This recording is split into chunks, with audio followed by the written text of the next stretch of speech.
For decades, Gloria Ramirez's death was a baffling medical mystery, a case that haunted doctors, nurses, and investigators alike. The night she arrived at Riverside General Hospital in 1994, no one could have predicted the chaos that would unfold. Her body emitted strange, toxic fumes that sickened an entire ER staff, sending several to the floor and forcing the hospital into lockdown. The medical community was left grasping for answers, and rumors of a toxic lady spread like wildfire.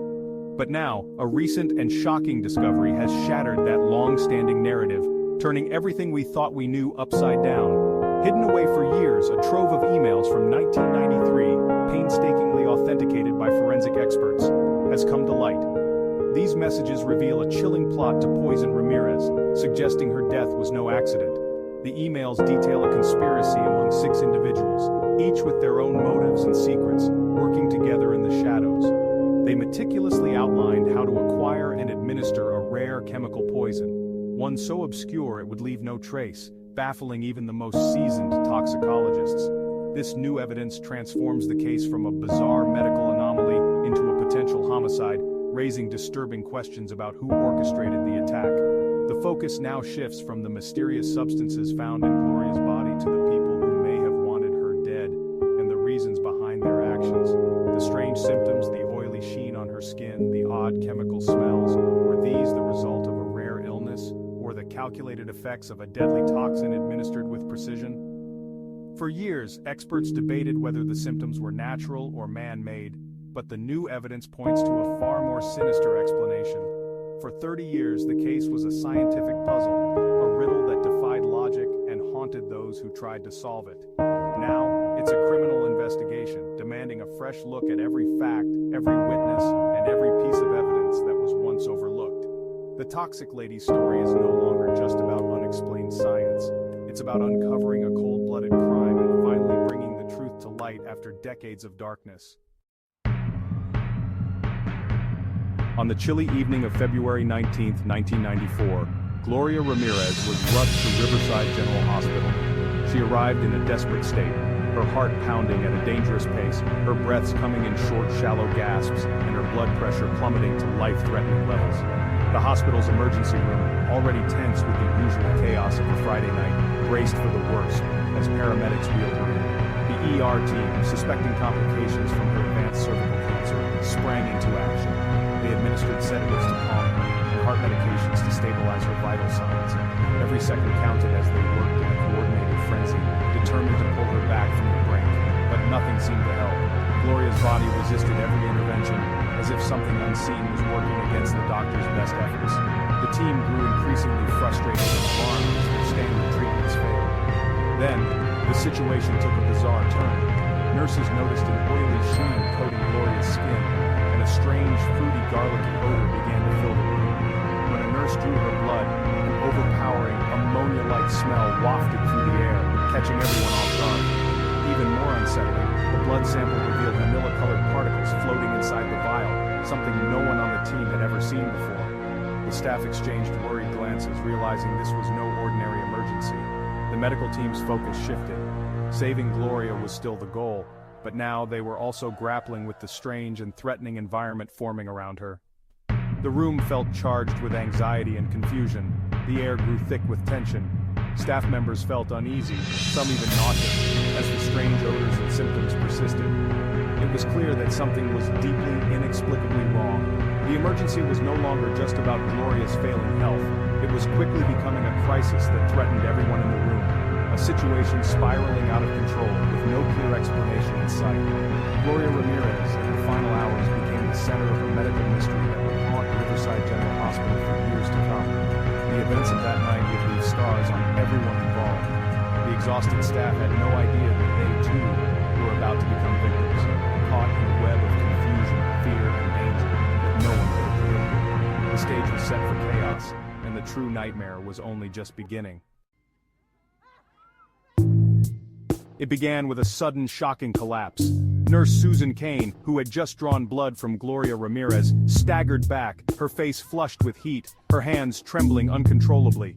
She gasped for air, her vision blurring, and within moments, she crumpled to the floor.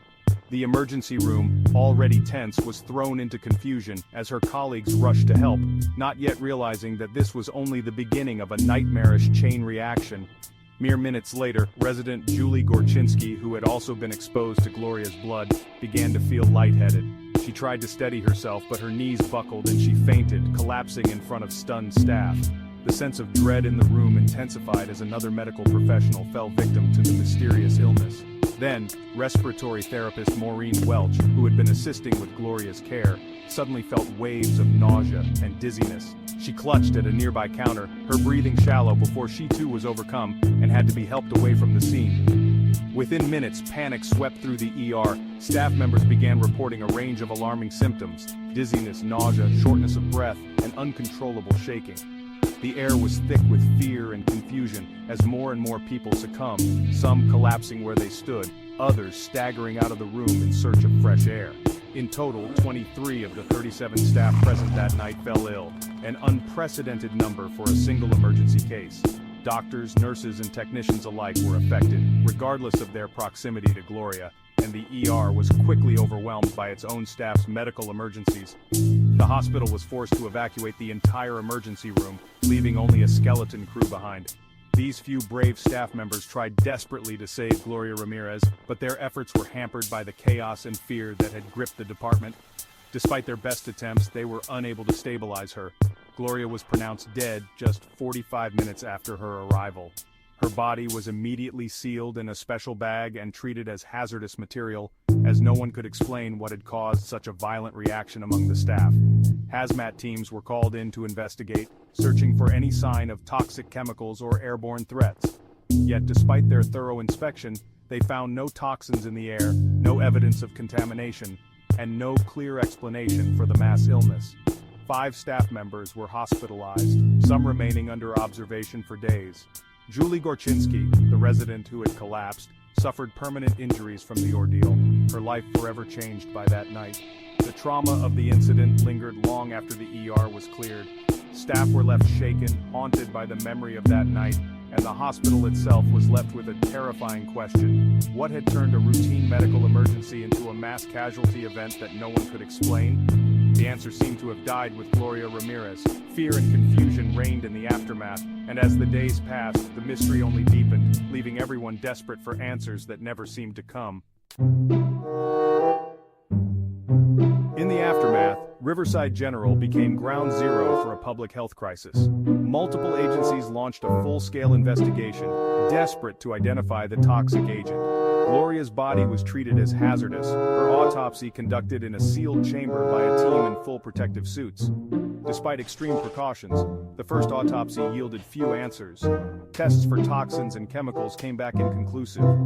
2 more autopsies followed, each a meticulous search for clues. Investigators scoured Gloria's home and interviewed everyone close to her, searching for any sign of exposure to unusual substances. They found nothing. Her life appeared ordinary. The pressure to find a scientific explanation was immense, but the case grew colder. The toxic mystery remained unsolved. The answers were as elusive as ever. The trail was going cold. Nearly 2 months later, the coroner's office released its findings. Gloria Ramirez died of heart failure due to kidney failure from cancer, natural causes. The chaos in the ER was barely mentioned and the toxic element left unaddressed. Toxicology, however, revealed something odd: high levels of dimethyl sulfone, DMSO2, 3 times normal, and an unidentified amine compound. The official report dismissed the staff's suffering, leaving them bewildered and angry. Julie Gorczynski's permanent injuries were real, not imagined. The lack of explanation for the staff's illnesses felt like a denial of their experience. The mystery only deepened, fueling speculation and conspiracy theories. The official findings didn't fit the facts. The case became a magnet for amateur sleuths and scientists alike. The core question remained: what really happened in that ER? The report closed the file, but not the story. The puzzle was far from solved. The search for answers continued. With no satisfying official answer, scientists at Lawrence Livermore National Laboratory proposed a new theory. They suggested Gloria had used DMSO cream for pain relief, which, combined with oxygen, turned into DMSO2 in her body. When her blood was drawn, the DMSO2 could have converted into dimethyl sulfate, a highly toxic gas, explaining the staff's symptoms. The traces of the symptoms, but there was a problem. No DMSO was ever found in her home and her family denied she used it. The theory, while elegant, was built on an unproven assumption. The mystery remained unsolved. Science had no final answer.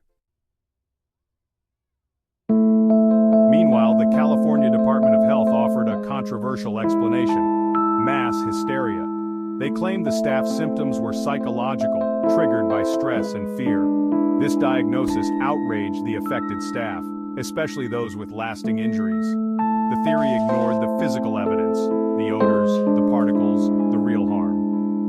For many, it felt like blaming the victims and dismissing their trauma. The divide between official narrative and lived experience only grew. For 30 years, the case was a standoff between science and psychology. The discovery of the 1993 emails changed everything. These messages revealed a plot: 6 people conspiring to poison Gloria Ramirez with a rare chemical, aiming to mimic a natural death and sow confusion. The emails detailed the acquisition, timing, and effects of the poison. Suddenly, the strange symptoms and chaos in the ER made sense, not as an accident, but as the intended result of a crime. The unidentified amine, the manila particles, now potential forensic evidence. The focus shifted from chemical theories to criminal investigation. The emails provided the missing context. This was not a freak accident. Investigators now had names, motives, and a digital trail to follow. The case was reborn as a homicide investigation. The poisoning plot emails have breathed new life into the cold case. Law enforcement has reopened the investigation, focusing on the 6 individuals named in the emails. The challenge: turning digital evidence into a prosecutable case after 30 years. Every aspect of the original investigation is being re-examined: witnesses, evidence, and overlooked clues. Gloria Ramirez's legacy is being rewritten, not as a medical anomaly, but as the victim of a calculated crime. The hospital staff's suffering is finally being recognized as the result of foul play, not hysteria. The discovery proves that even the coldest cases can be cracked open by new evidence. The search for justice has begun. The mystery is no longer about chemistry, but about uncovering the truth. The final chapter of Gloria Ramirez's story is finally within reach.